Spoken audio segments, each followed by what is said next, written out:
लोगों की सैर करने का स्थान है, जो लोगों की बच्चों की, महिलाओं की, बुजुर्ग वहाँ सैर करते हैं, उस पार्क में कब्रिस्तान बनाया जा रहा है जो डीडीए की जमीन है।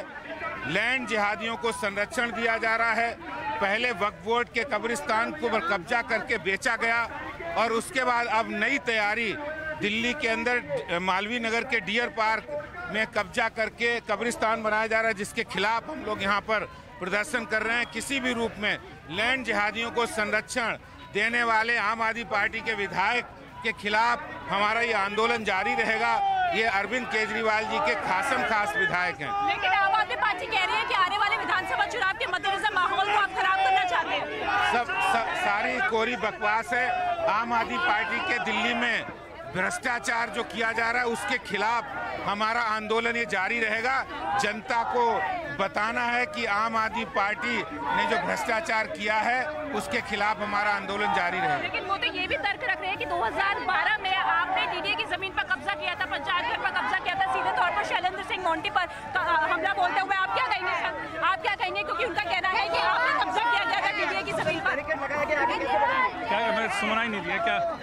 तो ये देखिए आम आदमी पार्टी का ये प्रदर्शन, हालांकि यहीं तक इजाजत दी गई थी आम आदमी पार्टी के कार्यकर्ताओं की तरफ से, नेताओं की तरफ से प्रदर्शन करने की, लेकिन अब यहाँ पर जो बैरिकेडिंग लगाई गई थी उस बैरिकेडिंग को तोड़ते हुए ये तमाम कार्यकर्ता, ये तमाम नेता आगे बढ़ते हुए नजर आ रहे हैं। ये तस्वीर आप देखिए, ये देखिए, ये पूरी की पूरी लेयर यहाँ पर बैरिकेडिंग की तरफ से कर दी गई थी और अब ये बैरिकेडिंग को तोड़ते हुए आगे बढ़ रहे हैं आम आदमी पार्टी पर। सीधे तौर पर बीजेपी के कार्यकर्ता, नेता हमलावर होते हुए नजर आ रहे हैं कि डीडीए की जमीन पर किस तरीके से कब्जा किया गया था, वहां पर कब्रिस्तान बनाने की कोशिश की जा रही है, क्योंकि तमाम जो लोग हैं वहां पर सोमनाथ भारती के बेहद करीब आते हैं और इस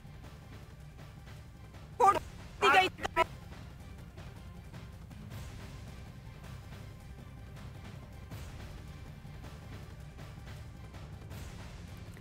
तो बीजेपी कार्यकर्ताओं और नेताओं को आप देख रहे हैं, सोमनाथ भारती के घर का घेराव करने के लिए लोग पहुंच रहे हैं। आदेश गुप्ता से इसके पहले मेरी सहयोगी रितिका ने बात भी की थी। देखिए सीधे तौर पर बीजेपी आम आदमी पार्टी के ऊपर यह आरोप लगा रही है कि जमीन के ऊपर अवैध कब्जा किया गया।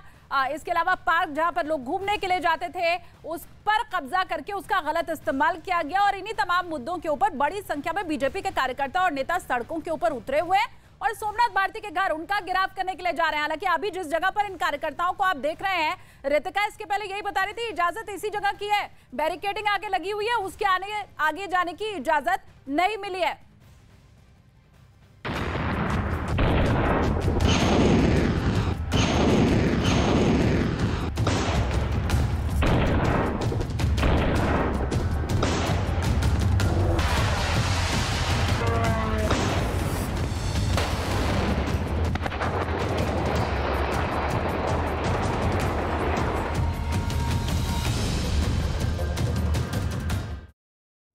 यूक्रेन जंग के बीच रूस के राष्ट्रपति पुतिन ने आज देश में आंशिक रूप से सेना तैनात करने का आदेश दे दिया है। उन्होंने आरोप ये लगाया कि पश्चिमी देश रूस को तबाह और कमजोर करने की साजिश रच रहे हैं। ये सबसे बड़ी खबर इस वक्त की, इन देशों ने हद पार कर दिया है। पुतिन ने यह भी कहा कि पश्चिमी देश रूस को तोड़ने और नष्ट करने का आह्वान कर रहे हैं, लेकिन हमवतन का भविष्य सुरक्षित करने के लिए ये कदम उठा रहे हैं। पुतिन ने कहा अपने देश की सैन्य मोर्चाबंदी के आदेश पर उन्होंने दस्तखत कर दिए हैं, ये आज से ही लागू हो जाएगा। इसके अलावा पुतिन ने पश्चिमी देशों को चेतावनी भी दी है, अगर क्षेत्रीय अखंडता को खतरा पैदा हुआ तो रूस सभी उपलब्ध साधनों का उपयोग करेगा। मतलब साम दाम दंड भेद, हर तरह से रूस आगे बढ़ेगा, ये चेता दिया है पश्चिमी देशों को।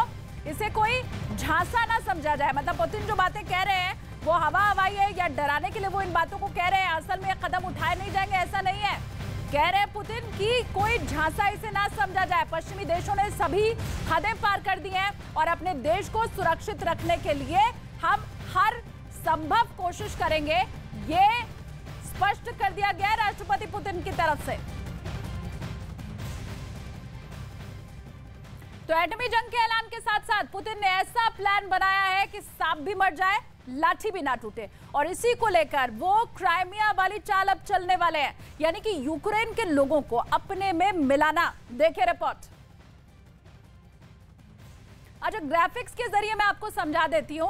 पुतिन ने यूक्रेन के उन इलाकों को चुना है जहां उनकी सेना की धाक है सबसे ज्यादा, ये दिखा रहे हैं हम आपको वो इलाके जहां पर सबसे ज्यादा जो रूसी सेना है उनकी धाक है, उनका कब्जा है। देखिए लुहांस्क, डोनेस्क, इसके अलावा जापोरेजिया और खेरसोन, ये वो इलाके हैं और इन्हीं जगहों पर सबसे ज्यादा सेना इस वक्त पुतिन की है। और यहाँ जो लोग मौजूद हैं, आम आदमी, यूक्रेन की जनता, उन लोगों को अपने में वो मिलाना चाहते हैं।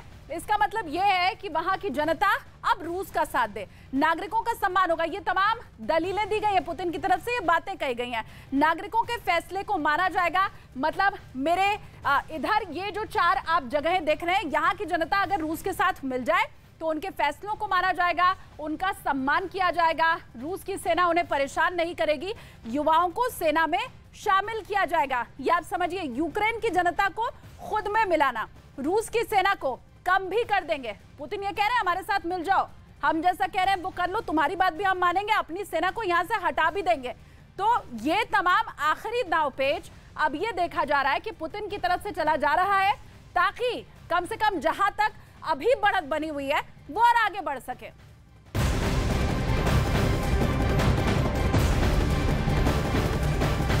और बड़ी खबर आपको बताऊं, रूस ने यूक्रेन की सीमा से लगते हुए इलाकों में अपने 660 एयरक्राफ्ट भेज दिए हैं। और इसके बाद अब यह आशंका जताई जा रही है कि पुतिन के ऐलान के ठीक बाद इन एयरक्राफ्ट के जरिए यूक्रेन पर एक बड़ी एयर स्ट्राइक की जा सकती है। तो यह अहम खबर इस वक्त की, पुतिन के ऐलान के बाद अब यह समझा जा रहा है कि एक्शन और बढ़ सकता है, यूक्रेन पर एयर स्ट्राइक भी रूस कर सकता है। इसके पहले मैंने आपको बताया था कि किस तरह से पुतिन ये कह रहे हैं कि साम दाम दंड भेद, जो भी जरूरत होगी हम करेंगे।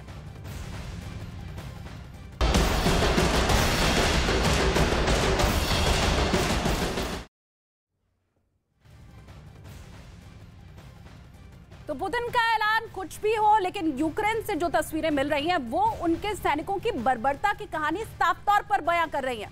अब आरोप यह लग रहा है कि इज्यूम में आम लोगों की जान लेने के पहले उन्हें यातनाएं दी गई हैं।